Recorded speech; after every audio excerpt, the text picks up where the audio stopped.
राधे राधे सभी भक्तों को सावधान हो जाइए, क्योंकि वर्ष 2026 की श्रावण पुत्रदा एकादशी को लेकर 23 अगस्त और 24 अगस्त की तारीख के बीच ऐसा भ्रम फैल गया है कि बहुत से भक्त समझ ही नहीं पा रहे कि आखिर भगवान श्रीहरि विष्णु की आराधना और एकादशी का व्रत किस दिन रखा जाए। कोई 23 अगस्त को सही बता रहा है तो कोई 24 अगस्त की बात कर रहा है। लेकिन भक्तों, इस मामले में सबसे जरूरी बात यह है कि केवल सोशल मीडिया की किसी पोस्ट, किसी वीडियो या किसी व्यक्ति के दावे को देखकर व्रत की तारीख तय न करें।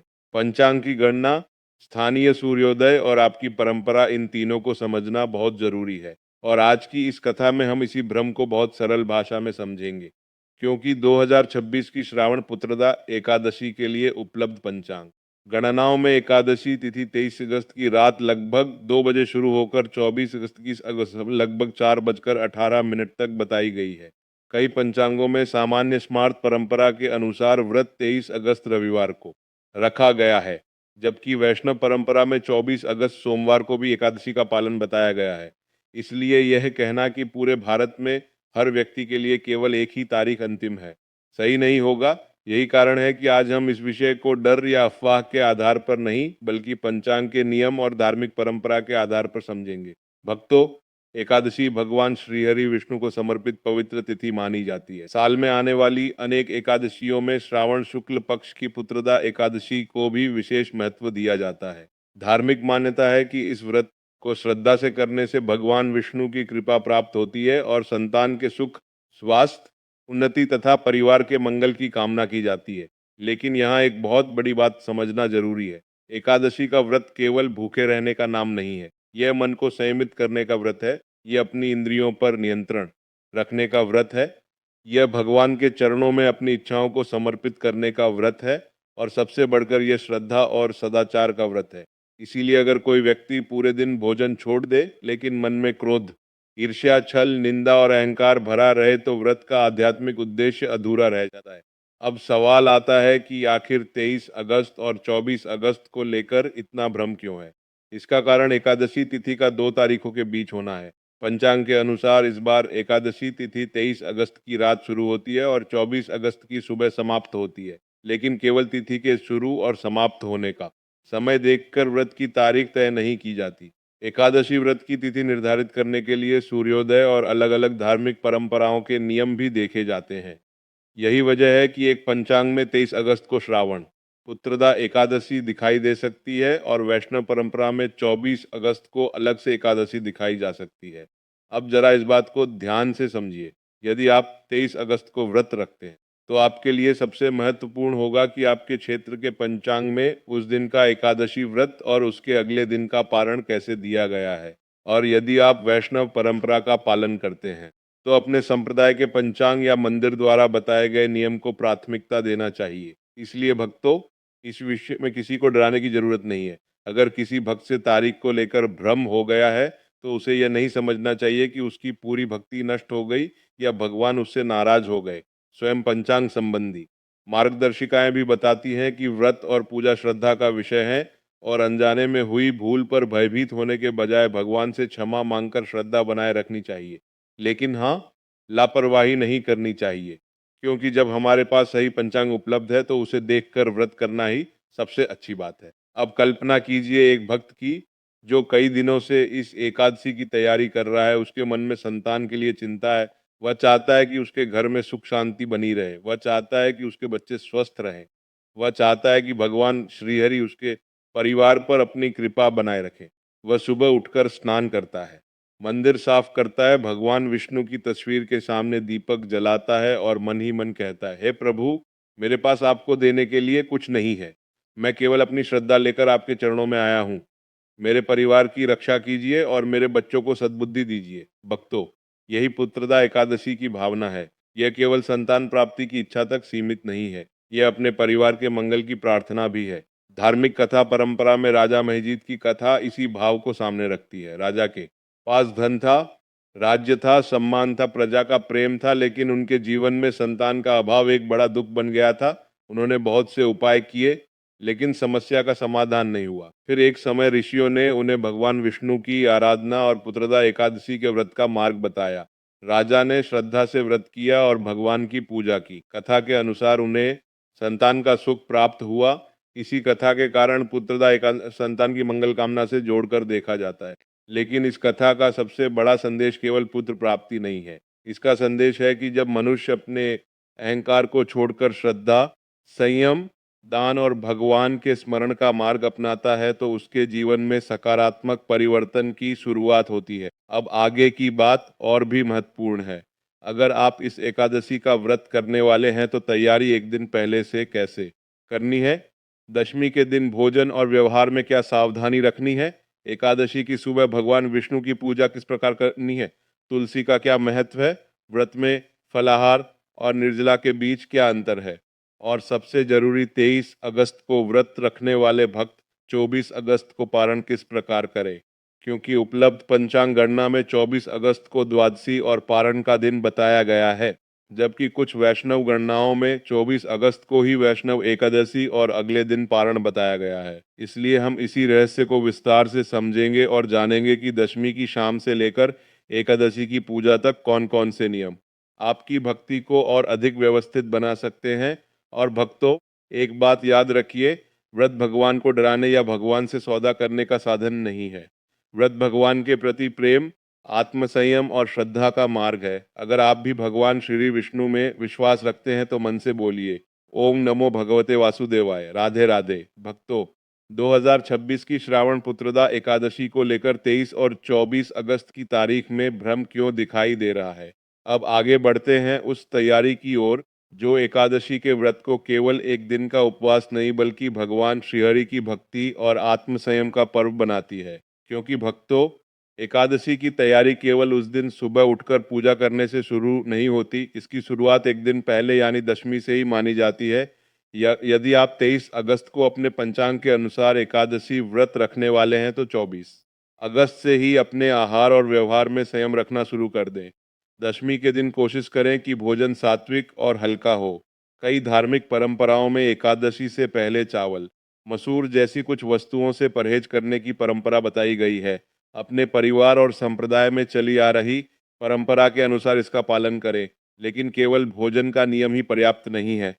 दशमी के दिन अपनी वाणी पर भी नियंत्रण रखें। किसी से झगड़ा न करें, किसी की निंदा न करें, झूठ बोलने से बचें और जितना संभव हो भगवान विष्णु का स्मरण करें, क्योंकि जिस मन को हम अगले दिन भगवान के चरणों में लगाने वाले हैं उसे एक दिन पहले से ही शांत करना जरूरी है। रात को सोने से पहले अपने पूजा स्थान के सामने बैठें और कुछ क्षण आंखें बंद करके भगवान विष्णु का ध्यान करें। मन में कहें, हे श्रीहरि, मैं अपनी सामर्थ्य के अनुसार आपका व्रत करने जा रहा हूँ। मेरे मन की अशुद्धियों को दूर कीजिए और मुझे नियम पूर्वक आपकी भक्ति करने की शक्ति दीजिए। अब आती है अगस्त की सुबह। यदि आपके स्थानीय पंचांग में इस दिन एकादशी व्रत बताया गया है तो प्रातः उठकर स्नान करें। स्नान के जल में थोड़ा गंगा जल मिलाना चाहते हैं तो श्रद्धा से मिला सकते हैं। इसके बाद साफ और संभव हो तो पीले वस्त्र धारण करें। भगवान विष्णु को पीला रंग प्रिय माना जाता है, इसलिए पूजा में पीले पुष्प और पीला चंदन अर्पित किया जा सकता है। अब सबसे पहले सूर्य देव को जल अर्पित करें। तांबे के पात्र में स्वच्छ जल लेकर सूर्य की ओर मुख करके अर्घ्य दें और मन में प्रार्थना करें कि मेरे परिवार में प्रकाश, स्वास्थ्य और सकारात्मकता बनी रहे। इसके बाद पूजा स्थान पर भगवान विष्णु और माता लक्ष्मी की तस्वीर या प्रतिमा स्थापित करें। एक साफ चौकी पर पीला वस्त्र बिछावें। भगवान के सामने दीपक जलाएं और धूप अर्पित करें। अब हाथ में थोड़ा जल, अक्षत और पुष्प लेकर अपने व्रत का संकल्प करें। आप सरल शब्दों में कह सकते हैं, हे भगवान श्रीहरि विष्णु, मैं आज आपकी भक्ति और अपने परिवार के मंगल के लिए एकादशी व्रत का संकल्प लेता हूँ। मेरे द्वारा जाने अनजाने में हुई भूलों को क्षमा करें और मुझे सत्य, धर्म तथा सदाचार के मार्ग पर चलने की शक्ति दे। इसके बाद भगवान विष्णु को चंदन, अक्षत, पुष्प, फल और भोग अर्पित करें। वैष्णव परंपरा में तुलसी दल का विशेष महत्व है। यदि आपके पास पहले से उपलब्ध तुलसी दल है तो उसे भगवान विष्णु को अर्पित कर सकते हैं। ध्यान रखें कि धार्मिक परंपराओं में एकादशी के दिन तुलसी तोड़ने से बचने की बात कही जाती है, इसलिए तुलसी दल पहले से रख लेना बेहतर माना जाता है। अब भगवान के सामने घी का दीपक जलाकर ओम नमो भगवते वासुदेव मंत्र का जाप करें। यदि संभव हो तो 108 बार जाप करें। इसके बाद विष्णु सहस्त्र नाम गीता के श्लोक या भगवान विष्णु से जुड़े स्तोत्र का पाठ कर सकते हैं। लेकिन भक्तों, यहाँ एक बात बहुत महत्वपूर्ण है, पूजा कितनी लंबी है, इससे अधिक जरूरी है कि पूजा कितनी श्रद्धा से की गई है। कोई व्यक्ति केवल 5 मिनट भगवान का नाम लेकर भी सच्चे मन से प्रार्थना करता है तो वह भी भक्ति है। अब बात करते हैं व्रत की। एकादशी के दिन हर व्यक्ति के लिए निर्जला व्रत करना जरूरी नहीं है। कुछ लोग निर्जला व्रत रखते हैं, कुछ फलाहार करते हैं और कुछ अपनी स्वास्थ्य स्थिति के अनुसार जल या हल्का फलाहार लेते हैं। यदि आपका शरीर निर्जला व्रत के लिए सक्षम नहीं है तो केवल दिखावे के लिए स्वयं को कष्ट देना आवश्यक नहीं।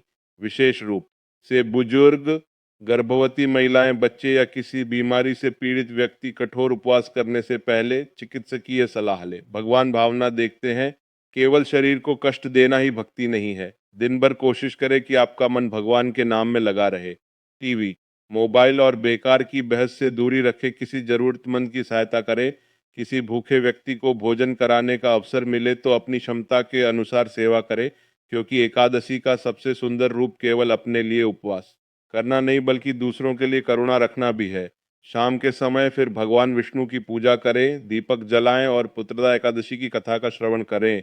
यदि परिवार में बच्चे हैं तो उन्हें भी कथा सुनाएं ताकि उन्हें केवल व्रत की तारीख नहीं बल्कि उसके पीछे की भावना समझ में आए। रात में भगवान के भजन, विष्णु मंत्र और नाम स्मरण किया जा सकता है।